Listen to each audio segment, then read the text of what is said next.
kita nggak tahu dia punya trauma seperti apa, dia punya fobia seperti apa, atau ketakutan seperti apa, kita nggak tahu. Nah itu fase waktu awal kenalan. Nah selanjutnya calonnya rayuannya maut gitu, nggak taunya modus. Ada kuliah yang jurusannya metafisik, pace, persentasenya rendah, artinya banyak tidak cocok. Iya. Karena terjadi banyak perbedaan, pasti akan terjadi banyak konflik. Oke. Tinggal toleransinya tuh seberapa besar.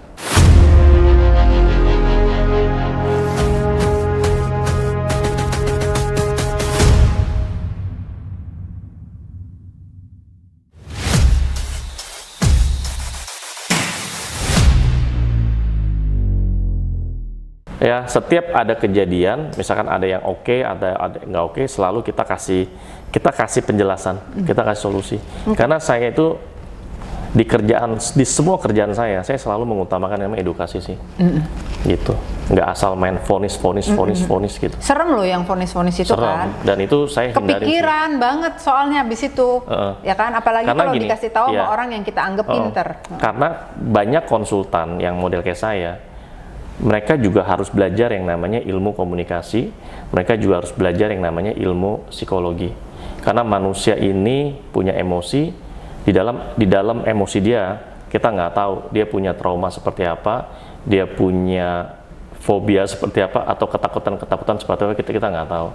Jangan sampai apa yang kita ngomong, itu malah menambah traumanya dia, akhirnya dia malah nggak bisa ngapa-ngapain. Iya, itu bahaya banget. Malah mencelakakan resiko. Oke. Jadi perlakukan kayak dokter. Ya, ini kayak kita lagi medical check up. Oke, lanjut. Halo Sucesikers, balik lagi sama saya Riawu dan Koko Numerologi. Kita masih berbincang-bincang nih, masih ngobrolin tentang soulmate numerologi yang rupanya tadi kita lagi bicara mengenai apa? Tadi rayuan maut. Rayuan maut. Ini rayuan maut. Untuk masing-masing angka. Gimana caranya dan apa yang harus kita lakukan kalau kita dirayu dan merayu, ya nggak sih? Nah, terus apalagi tuh kok tadi? Apalagi tadi ya? Kayaknya tadi ngomongin kita bicara seksual dan intimasi di samping rayuan kan? Siang-siang yang agak lain nih. Iya. Oke, terus lanjut kan kita ngomongin tentang tanda-tanda nggak serius ya. Jadi kita bisa tahu nih, kita bisa tahu lebih dini atau lebih cepat calon kita itu kalau nggak serius itu kayak gimana ya, daripada kita ngejar-ngejar terus, buang waktu, buang energi, bahkan bisa buang uang ya. Nah kan akan lebih simple, lebih hemat itu kalau Anda sudah tahu tanda-tanda calon Anda tuh kalau nggak serius kayak gimana ya. Oke, nah itu tanda-tanda nggak serius itu tuh ada beberapa fase ya yang dijelaskan di buku saya atau di kelas saya. Misalkan tanda-tanda nggak serius, misalkan di dalam fase Anda baru awal kenalan, ya. Kalau nggak serius itu tanda-tandanya kayak gimana? Oke, itu kalau baru. Cuma sebenarnya dia cuma mau kenalan doang, nggak pengen tahu lebih lanjut, tapi kitanya udah ngarep-ngarep gitu ya. Iya, ekspektasinya tuh udah sampai married sama dia gitu. Padahal dia aja ya elah baru juga WA-an, ya, baru juga ngopi-ngopi gitu kan. Baru juga ketemu sekali. Tapi ekspektasi, nah itu loh. Kadang-kadang kita tuh stres gara-gara ekspektasi yang terlalu tinggi. Nah ini bisa ngebantu Anda lah. Jadi lebih realistis gitu. Lebih tahu tanda dan lebih memahami dong lebih ya. Memahami. Betul. Nah itu fase waktu awal kenalan. Nah selanjutnya tanda-tanda yang nggak serius itu kalau fase hubungan sudah deket. Nah bisa aja kan misalkan cowok nih awal kenalan udah oke. Nah terus kalau udah kan berarti kan namanya awal kenalan kan berarti lama-lama makin deket dong. Nah kelihatan nih dia serius apa nggak serius gitu. Itu berdasarkan tanggal lahirnya ya. Tanggal lahir. Hebat banget ya. Berarti sebetulnya kalau kayak gini ya kok there's no secret anymore ya, betul nggak sih? Maksudnya aku gini, iya. Kita aja dengan tanggal lahir dan nama kita udah bisa memetakan setiap langkah ini kan ibaratnya dari awal, mau tengah-tengah sampai nanti akhir gimana. Berarti kan sebetulnya jalurnya nih rambu-rambunya udah ada dong. Bukan ya kan? hanya memetakan, tapi juga bisa menjelaskan.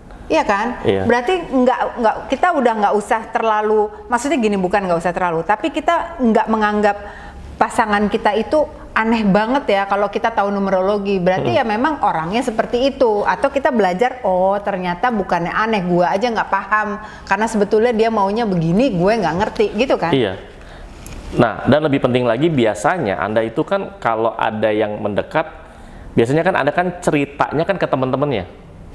Kalau teman-teman Anda itu memang paham ya, memang dewasa, masalahnya teman-teman Anda tuh kan kita nggak tahu ya. Ada yang kompor meleduk. Ada yang kompor meleduk, ada yang teman jahanam, ya kan? Ada juga teman yang irian, macam-macam tuh dia punya modusnya tuh.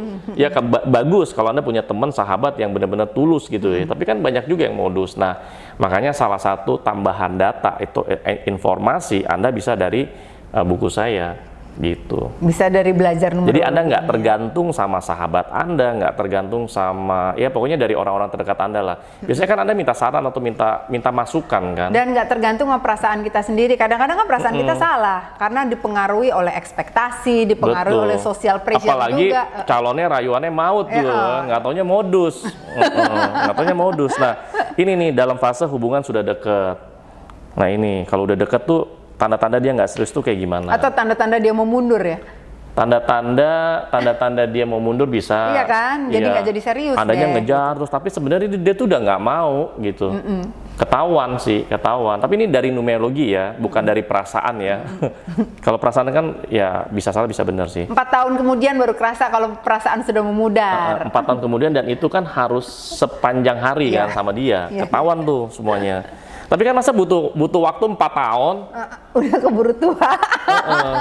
Gitu. Kan ada istilah kalau cowok itu kan nggak ada expiry date. Nggak ada expirednya kan gitu. Tapi kalau cewek kan bisa berbeda ya, bisa berbeda aku bilang ya. Karena kita masih budaya timur sih. Nah, itu dalam fase hubungan sudah dekat. Terus ada lanjut lagi, kalau dalam fase sudah berkomitmen tuh artinya sudah jadian nih, ya udah jadian. Nah kelihatan tuh dia ini tulus atau modus, dia ini komitmennya bener-bener apa enggak, nah gitu ketahuan, ya. Udah, jadi ada 3 fase. Fase pertama itu kenalan, fase kedua itu sudah deket, dan yang ketiga kalau sudah jadian. Ketahuan. Tapi di sini nggak serius. Tapi soulmate numerologi ini juga bisa dong diaplikasikan untuk orang yang sudah menikah atau untuk pasangan yang sudah menikah. Bisa. Bisa kan? Bisa. Jadi kita bisa lebih tahu lagi sebetulnya apa-apa yang tidak terucap ya dari pasangan kita ya. Pertanyaan bagus. Nah makanya ini saya lanjut lagi. Ada kalau Anda sudah berhubungan yang sudah lama bahkan sampai menikah dan Anda ingin meningkatkan api asmara berdua gitu ya atau sepasang. Nah ini ada nih. Di dalam buku ini ada namanya memelihara cinta bersama. Cara angka life expression 1 memelihara cinta itu gimana? Nah, ini di sini ada penjelasan namanya life expression atau ekspresi kehidupan. Nah, life expression atau ekspresi kehidupan itu dihitung dari mana? Dihitung dari nama. Jadi semua huruf kita itu nanti dikonversi ke angka, dijumlahin, hasilnya berapa? Nah, itu namanya life expression. Kalau life path sekali lagi itu dari tanggal, bulan, dan tahun. Kalau life expression itu dari nama, dirubah ke angka, baru dijumlahin. Itu ya. Nah itu kalau life expression itu ada dari 1 sampai 9, setelah itu 11, 22, sama 33. Semuanya berarti ya? Semuanya 1, 9, 11, 22, 33. Gitu. Kan contoh kalau life path itu kan life path 1 sampai 9. Nah 11, 22, 33 itu namanya life path master number 11, 22, 33. Nah di sini juga ada life expression master number 11, 22, 33. Ada juga inner desire master number 11, 22, 33 gitu. Itu pasti beda-beda ya setiap orang. Nah selanjutnya itu kan memelihara cinta bersama. Nah selanjutnya ada juga bahagia hingga akhir usia. Wah, ini yang semua orang ya tujuannya. Semua orang kepengen seperti itu ya. Ya, nah ini bahagia selamanya bersama angka life purpose 1, life purpose 2 life purpose sampai 33. Dari mana tuh?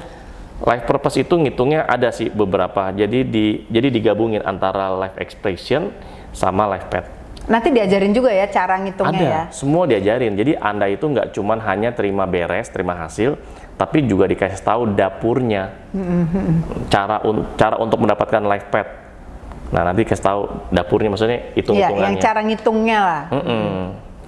Jadi perlu bawa kalkulator ya, kok di sini ya. Ini sebenarnya ya boleh bawa kalkulator, tapi sebenarnya ini ngitungnya sih gampang ya, jumlah-jumlahnya gampang sih.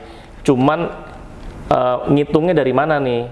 Hanya tanggal aja kah, atau tanggal tambah bulan kah, atau tanggal bulan dan tahun kah, gitu-gitu sih. Iya. Itunya yang penting, itunya. Kalau ngejumlahinnya mah gampang. Nah, dan ini buku saya rata-rata buku saya itu kurang lebih ada sekitar 400 halaman. Contoh kayak ini ya, kayak Black Book ini aja sekitar 400 halaman. Memang tebel-tebel. Karena apa? Karena detail. Ya, jadi daripada Anda beli buku yang cuma isinya 100 halaman, 200 halaman, itu cuma isinya cuman kulitnya doang. Nah, mendingan Anda beli buku yang selain kulit dia juga ada isinya, seperti itu. Nah, ini buku saya sebenarnya udah ada 3. Nanti buku saya yang keempat ini namanya Soulmate Numerologi. Nah, itu juga kurang lebih sekitar 400 halaman. Semoga pas kita kelas bukunya udah jadi ya. Jadi kita Amin. bisa beli dong. Tapi kalau sekarang teman-teman mau beli pun bisa masuk dalam PO sih. Purchase order. Jadi nanti kalau bukunya sudah ready, nanti langsung dikirim sesuai urutan. Jadi kalau yang dia belinya sejak awal, nanti akan dikirim paling pertama. Gitu. Nah, teman-teman nanti kalau Anda sudah beli ya, salah satu buku saya ini, apalagi buku saya yang baru ini namanya Soulmate Numerologi. Selain Anda dapat bukunya, Anda juga dapat personal reportnya. Nah, di dalam personal report itu nanti saya butuh 2 data. Data Anda, yang pertama data Anda, yang kedua yang kedua ini data calon Anda atau pasangan Anda. Gitu. Ini Soulmate Numerologi ini kan apakah hanya cari kecocokan secara emosional, secara perasaan, atau juga misalnya kalau mau kawin nih, misalnya saya mau kawin nih, terus saya cek nih tanggal lahir calon suami saya ini, itu bisa kelihatan juga nggak sih nanti rezekinya gimana, apanya gimana? Bisa. Sangat bisa. Dari kecocokan itu. Sangat. Dari personal nih, itu. kita belajar ya dari orang-orang yang di China atau di Tiongkok ya. Mereka itu sangat percaya dengan yang namanya ilmu metafisika. Betul. Jadi nggak heran negara Tiongkok, Cina itu sekarang menjadi negara yang perkembangannya atau pertumbuhannya luar biasa. Sekarang ya, sekarang orang tua yang orang tua kalau dia mau kuliahin anak, kalau dia ada dananya ya, mereka akan kuliahinnya tuh udah bukan kayak ke Aussie lagi atau ke Jerman, Eropa. Mereka tuh kuliahnya sekarang ke Tiongkok. Karena Tiongkok itu sekarang jadi jadi teknologi leader namanya. Ya, jadi semua itu jadi kayak barometer lah. Ya, barometernya. Jadi kalau bicara teknologi di sana udah paling maju. Kita pikir kalau teknologi kan paling maju Jepang. Ya, Jepang atau dunia barat lah ya. Barat gitu kan. Sekarang udah berubah. Ya, permainannya sudah berubah, geopolitiknya tuh sudah berubah. Sekarang orang ke Tiongkok. Jadi teman-teman kalau Anda memang punya kesempatan dan ada dananya, ada waktunya, Anda ke Tiongkok deh. Misalkan ke Guangzhou, misalkan ke Beijing, ke Shanghai, ke Macau, ke Shenzhen, macam-macam lah. Itu kan banyak ya. Lihat deh di sono, maju semua. Gitu. Nah, kenapa mereka bisa maju? Salah satunya mereka itu mengaplikasikan numerologi ini ya. Sangat menghormati, sangat menghargai dan menerapkan ilmu metafisik. Rata-rata mereka tuh pakai yang namanya ilmu pace. Pace, Feng Shui, ada satu lagi namanya Choi Tuso. Apa tuh? Choi Tuso itu ya salah satu ilmu metafisik juga. Kayak apa? Apa bedanya sama pace sama Feng Shui? Ada. Jadi kalau Choi Tuso itu sebenarnya hitungan yang memang kalau zaman dulu itu hanya untuk orang itu hanya untuk di kalangan kerajaan. Nah, kalau kayak pace itu ya buat masyarakat biasa gitu.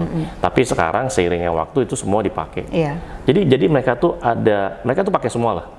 Ya, mereka bangun rumah, mereka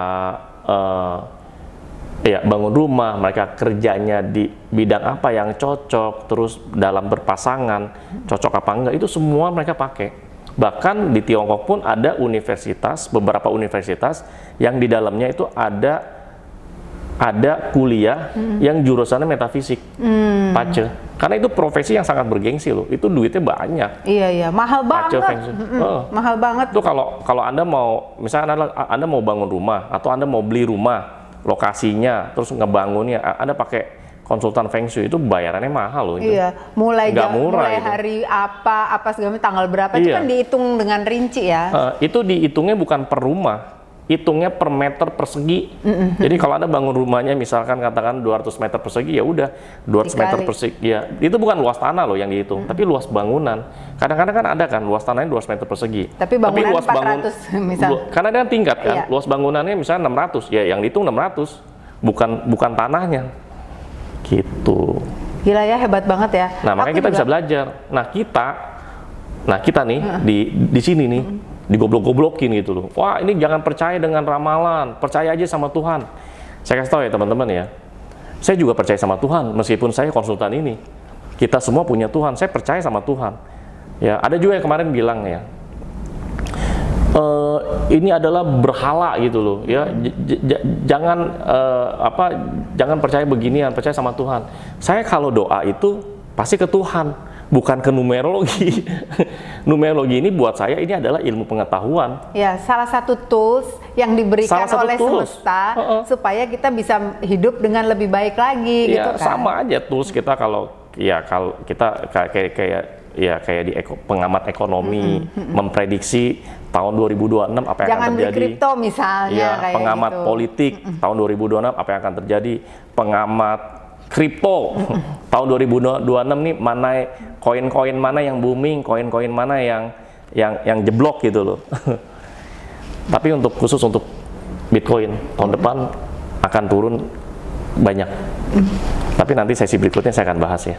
Karena salah satu guru numerologi saya yang ada di luar negeri, dia bahas kripto, bukan kripto sih, lebih tepatnya Bitcoin itu akan turun banyak di tahun depan. Tapi nanti saya akan bahas di waktu lainnya. Ini kan bahas soulmate. Ini kan bahas soulmate. Jadi kalau gitu ya kok sekali lagi nih, supaya orang juga mau belajar. Karena ini penting banget kan, supaya kita itu bisa harmonis lah sama pasangan kita. Betul. Terus kita juga bisa ketemu orang yang cocok kalau kita memang masih jomblo nih ya.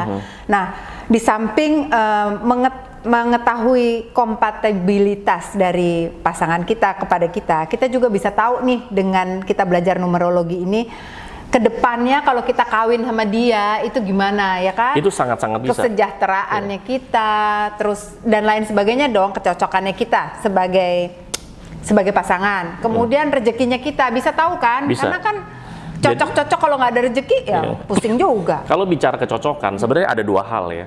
Ada yang namanya chemistry, ada yang namanya compatibility. Chemistry itu adalah daya tarik. Compatibility itu ada kecocokan. Ya, ada orang yang chemistry itu kan bicaranya emosi ya. Kalau compatibility, kecocokan itu bicaranya tindakan sebenarnya, atau hobi atau apapun. Kita misalkan, wah tipe saya itu suka cowok tuh yang tinggi, yang putih, yang bule misalkan, atau yang Asian look gitu, atau muka Asia, atau suka yang Melayu, macam-macam lah. Itu kan tipe masing-masing ya. Nggak ada yang salah, nggak ada yang benar juga, semua relatif. Nah itu tipe, itu chemistry itu namanya. Itu namanya chemistry, daya tarik. Nah tapi kalau kecocokan, nah ini dua hal yang berbeda nih. Ria sama suami misalkan, kamu suka olahraganya misalkan, olahraganya tenis. Nah suami suka olahraganya bola. Jadi kalau olahraga pasti kan pisah. Atau kalau nonton nih, punya TV di rumah satu nih, pas acaranya ada tenis sama ada bola, itu bisa ribut loh.